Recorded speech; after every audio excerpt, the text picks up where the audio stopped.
എല്ലാവരും 1 മിനിറ്റ് ഒന്ന് ശ്രദ്ധിക്കുക. ഇത് നല്ല ചിലവ് കുറഞ്ഞ രീതിയിലുള്ള ഒരു കട്ടിലാണ്.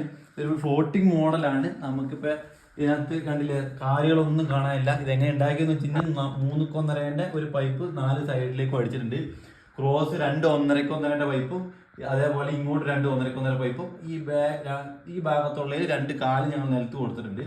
അത് നേരെ ഭിത്തിയിലേക്ക് ആങ്കർ ബോൾട്ട് ഇട്ട് വെച്ചിട്ടുണ്ട്. അതേപോലെ 2 ലോറി ഇഞ്ചസ് 2 സൈഡിലും വെച്ചിട്ടുണ്ട്. അതുകൊണ്ട് സിമ്പിളായിട്ട് പൊക്കാൻ പറ്റുന്നുണ്ട്. പിന്നെ ഇവിടെ നമ്മൾ സ്ട്രിപ്പ് ലൈറ്റ് ഇട്ടിട്ടുണ്ട്. ഇവിടെ ഒരു വുഡൻ പീസ് കൊടുത്തിട്ടുണ്ട്. ഈ വുഡൻ പീസ് ഇല്ലെങ്കിലും കുഴപ്പമില്ല, നമ്മൾ മറ്റേ 3.1 പെയിന്റ് അടിച്ചാൽ മതി. പിന്നെ നമ്മൾ 4 ഇഞ്ച് ഗ്യാപ്പാണ് ഇട്ട് വെച്ചേക്കുന്നത്. അത് നിർബന്ധമായിട്ടും വെക്കണം. കാരണം നമുക്ക് ഈ റോബോട്ടിക് വാക്കിങ്ങിൽ വെക്കാൻ വേണ്ടിയിട്ടാണ്. ഇപ്പം നമ്മുടെ അടുത്ത് റോബോട്ടിക് വാക്കിങ്ങിൽ ഇല്ലെങ്കിൽ ഇനി അടുത്തൊരു 5-10 കൊല്ലത്തിനുള്ളിൽ ഇത് കോമൺ ആയിട്ട് വരും. അപ്പോൾ ഇത് സിമ്പിളായിട്ട് കണ്ടില്ലേ, ഇത് സിമ്പിളായിട്ട് കയറി ക്ലീൻ ആക്കാൻ പറ്റുന്ന വിധത്തിലുള്ള ഗ്യാപ്പിൽ വേണം ഈ കട്ടിൽ പണിയാൻ. ഇതിന് ഏറി വന്ന 6000-7000 രൂപയ്ക്ക് പരിപാടി. നമ്മൾ എന്ത് മരത്തിൻ്റെ കട്ടിൽ ലോക്കലായിട്ട് പണിതാലും 12,000 രൂപയ്ക്ക് താഴെ ഉണ്ടാക്കാൻ പറ്റില്ല.